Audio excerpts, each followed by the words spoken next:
मंगलम भगवान विष्णु मंगलम गरुड़ध्वज मंगलम पुंडरीकाक्ष मंगलाय तनोहरि मूकं करोति वाचालं पंगुं लंघयते गिरिं यत्कृपातमहं वन्दे परमानन्दमाधवम्। त्वमेव माता च पिता त्वमेव बन्धुश्च सखा त्वमेव विद्या द्रविणं त्वमेव सर्वं मम देव।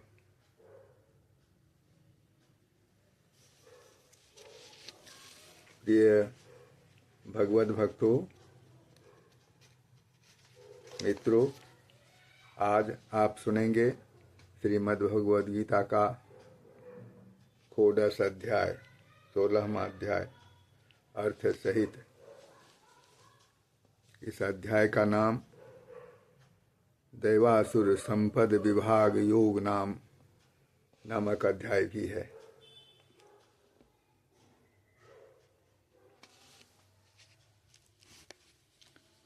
आरंभ करते हैं। श्री भगवान वाच अभयं सत्व संशुद्धिर्ज्ञान योग व्यवस्थितिः दानं दमश्च यज्ञश्च स्वाध्यायस्तप आर्जवम्।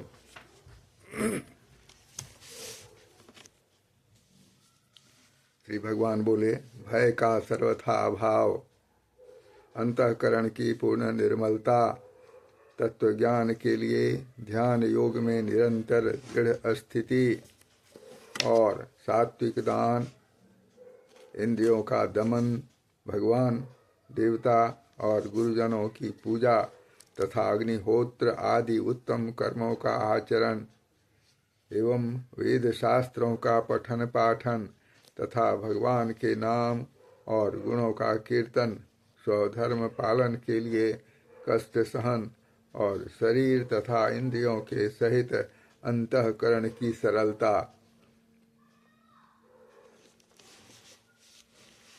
दूसरा श्लोक सुने।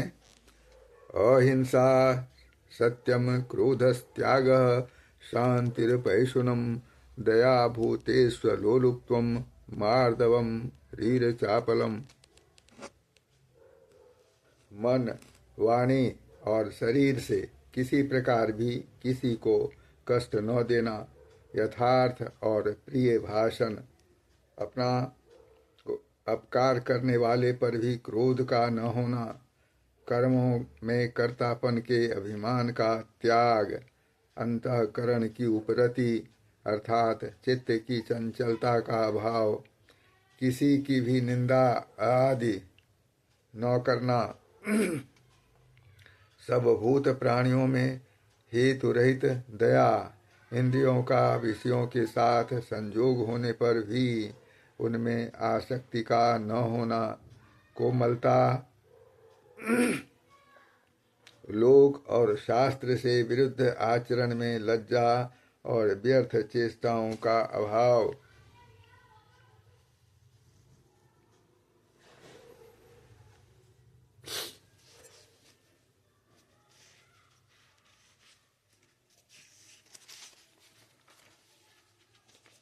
तीसरा श्लोक सुने। तेजः क्षमा धृतिः शौचम द्रोहो नातिमानिता भवन्ति संपदम दैवीमभिजातस्य भारत। तेज, क्षमा, धैर्य, बाहर की शुद्धि एवं किसी में भी शत्रुभाव का न होना, अपने में पूज्यता के अभिमान का अभाव, ये सब तो हे अर्जुन दैवी संपदा को लेकर उत्पन्न हुए पुरुष के लक्षण हैं।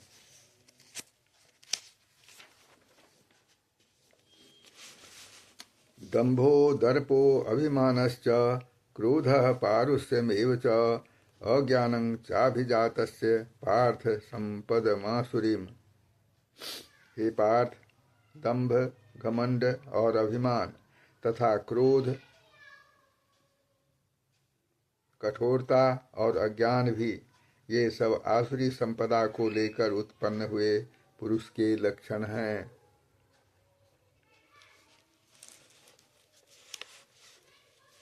5वां श्लोक सुने। दैवी संपद विमोक्षाय निबंधायासुरी मता। दैवी संपद्विमोक्षाय निबंधायासुरी मता। मा शुच संपदं दैवीमभिजातोऽसि पांडव।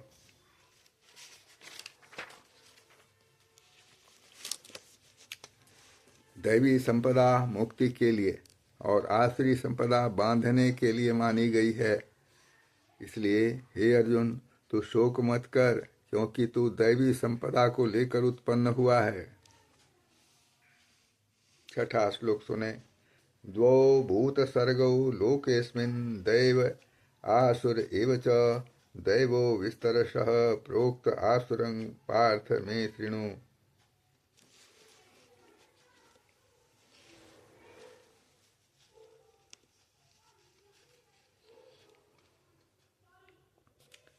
हे अर्जुन, इस लोक में भूतों की सृष्टि यानी मनुष्य समुदाय दो ही प्रकार का है। एक तो दैवी प्रकृति वाला और दूसरा आसुरी प्रकृति वाला। उनमें से दैवी प्रकृति वाला तो विस्तार पूर्वक कहा गया। अब तो आसुरी प्रकृति वाले मनुष्य समुदाय को भी विस्तार पूर्वक मुझसे सुन। 7वां श्लोक सुने।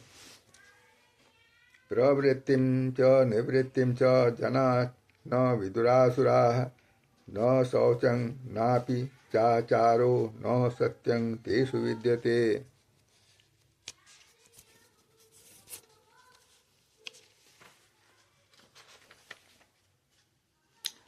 आसुर स्वभाव वाले मनुष्य प्रवृत्ति और निवृत्ति इन दोनों को ही नहीं जानते।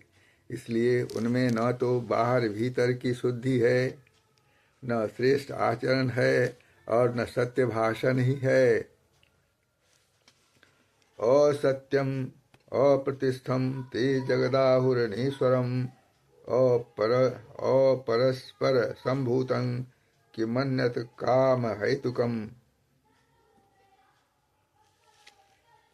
वे आसुरी प्रकृति वाले मनुष्य कहा करते हैं कि जगत आश्रय रहित, सर्वथा असत्य और बिना ईश्वर के अपने आप केवल स्त्री पुरुष के संयोग से उत्पन्न है। अतएव केवल काम ही इसका कारण है, इसके सिवा और क्या है। एताम दृष्टिम अवस्तभ्य नष्टात्मानोल्पबुद्धयः प्रभवन्त्युग्र कर्मणः क्षयाय जगतो हिताः। पदच्छेद पूर्वक इसी को बताता हूँ। एताम दृष्टिम अवस्तभ्य नष्टात्मानः अल्पबुद्धयः प्रभवन्ति उग्र कर्मणः क्षयाय जगतः अहिताः।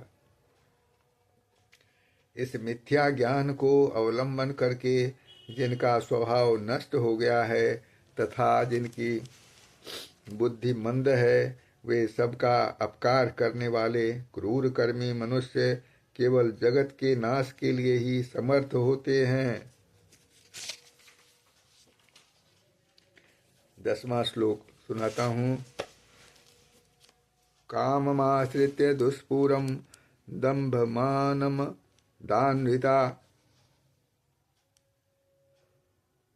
मोहाद गृहीत्वा सद्ग्राहान् प्रवर्तन्ते असुचिव्रता। वे दंभ, मान और मद से युक्त मनुष्य किसी प्रकार भी पूर्ण न होने वाली कामनाओं का आश्रय लेकर अज्ञान से मिथ्या सिद्धांतों को ग्रहण करके और भ्रष्ट आचरणों को धारण करके संसार में विचरते हैं। चिंताम अपरिमेयां च प्रलयान्तामुमाश्रिताः कामोपभोगपरमा एतावदिति निश्चिताः। तथा वे मृत्यु पर्यंत रहने वाली असंख्य चिंताओं का आश्रय लेने वाले विषय भोगों के भोगने में तत्पर रहने वाले और इतना ही सुख है इस प्रकार मानने वाले होते हैं। आशा पाश सतैर्बद्धा काम क्रोध परायणा ईहन्ते काम भोगार्थम अन्यायेनार्थ संचयान।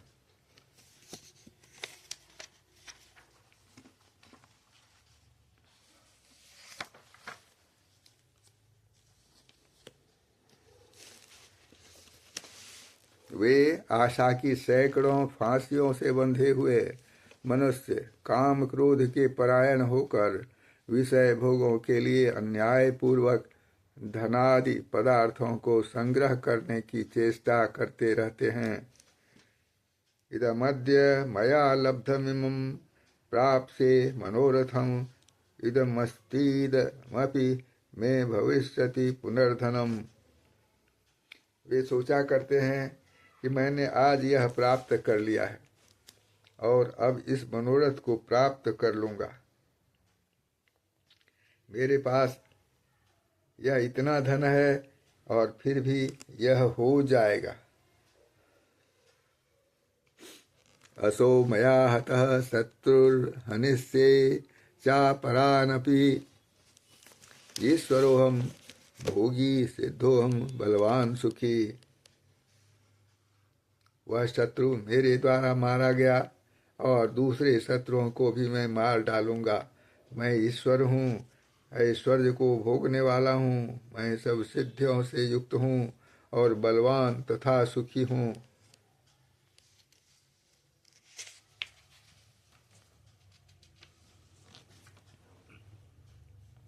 आढ्यो भी जनवानस्मि कोऽन्योऽस्ति सदृशो मया यक्षे दास्यामि मोदिष्य इत्यज्ञान विमोहिता। अनेक चित्त विभ्रांता मोहजाल समावृता प्रसक्ता काम भोगेषु पतन्ति नरकेषु च। 15वां और 16वां श्लोक आपने सुना, इसका अर्थ बताता हूँ। मैं बड़ा धनी और बड़े कुटुंब वाला हूँ, मेरे समान दूसरा कौन है। मैं यज्ञ करूँगा, दान दूंगा और आमोद प्रमोद करूँगा। इस प्रकार अज्ञान से मोहित रहने वाले तथा अनेक प्रकार से भ्रमित चित्त वाले मोह रूप जाल से समावृत और विषय भोगों में अत्यंत आसक्त आसुर लोग महान अपवित्र नरक में गिरते हैं। आत्म संभाविता स्तब्धा धनमान मदान्विता यजन्ते नाम यज्ञैस्ते दंभे न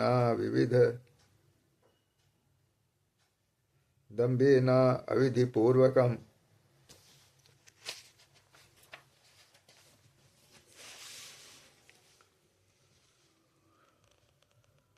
वे अपने आप को ही श्रेष्ठ मानने वाले घमंडी पुरुष धन और मान के मद से युक्त होकर केवल नाम मात्र के यज्ञों द्वारा पाखंड से शास्त्र विधि रहित यजन करते हैं। अहंकारं बलं दर्पं कामं क्रोधं च संश्रिताः मामात्म परदेहेषु प्रद्विषन्तोऽभ्यसूयकाः। वे अहंकार, बल, घमंड, कामना और क्रोध आदि के परायण और दूसरों की निंदा करने वाले पुरुष अपने और दूसरों के शरीर में स्थित मुझ अंतर्यामी से द्वेष करने वाले होते हैं।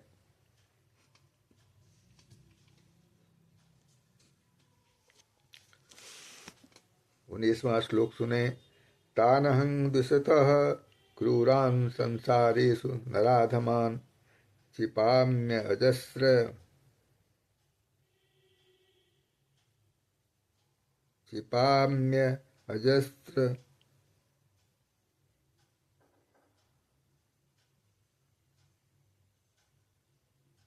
तान अहं द्विषतः क्रूरान् संसारेषु नराधमान् क्षिपामि अजस्रम् अशुभान आसुरीषु एव योनिषु। 19वां श्लोक का अर्थ सुने। उन द्वेष करने वाले पापाचारी और क्रूर कर्मी राधमों को मैं संसार में बार बार आसुरी योनियों में ही डालता हूँ। आसुरीं योनिमापन्ना मूढ़ा जन्मनि जन्मनि माम प्राप्यैव कौन्तेय ततो यान्त्य अधमागतिम। हे अर्जुन, वे मूढ़ मुझको न प्राप्त होकर जन्म जन्म में आसुरी योनि को प्राप्त होते हैं, फिर उससे भी अति नीच गति को ही प्राप्त होते हैं, अर्थात घोर नरकों में पड़ते हैं। 21वां श्लोक।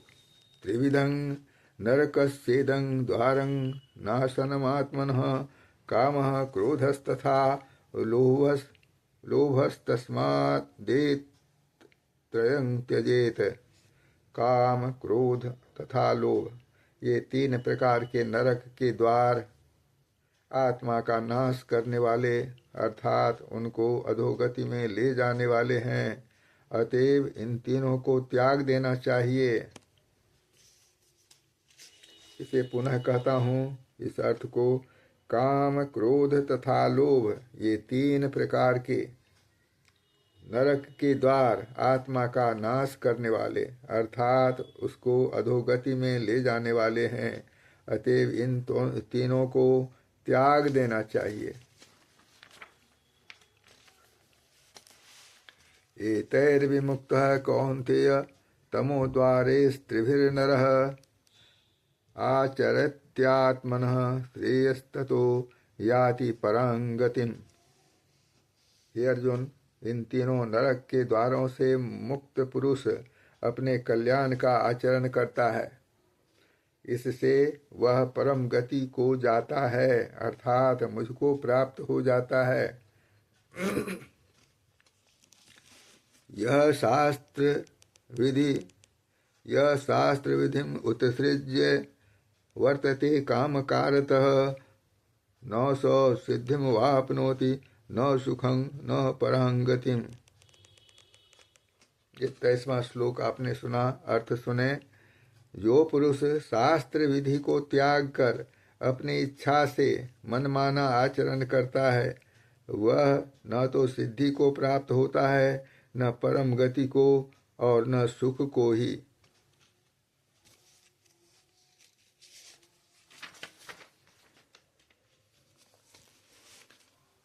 चौबीसवां श्लोक अंतिम श्लोक है इस अध्याय का। इसे सुने, ध्यान से सुने। तस्मात् शास्त्रं प्रमाणं ते कार्याकार्य व्यवस्थितो ज्ञात्वा शास्त्र विधानोक्तं कर्म कर्तुमिहार्हसि।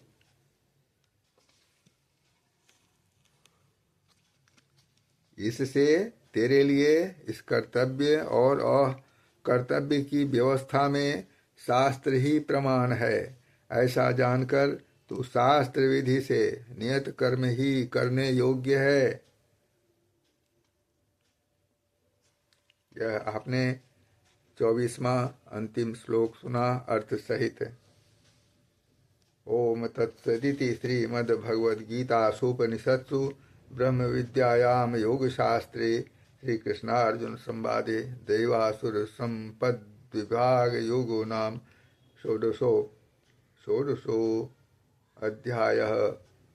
गीता गंगा च गायत्री सीता सत्या सरस्वती ब्रह्म विद्या ब्रह्मवल्ली त्रिसंध्या मुक्ति गेहिनी अर्धमात्रा चिदानंदा भवग्नि भयनाशिनी वेदत्रयी परानंता तत्वार्थ ज्ञान मंजरी।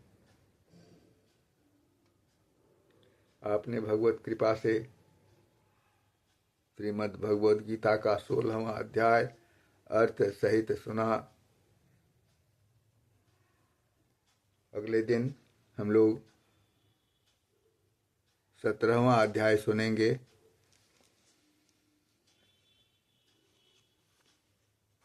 श्रद्धा त्रय विभाग योग इसका नाम है। अर्थ सहित सुनाऊंगा, श्रद्धा पूर्वक सुनेंगे। कृतकृत्य होंगे। भगवत कृपा प्राप्त होती रहे। नमस्कार दोस्तों, नमस्कार। हरि ओम तत्सत, हरि ओम तत्सत, हरि ओम तत्सत।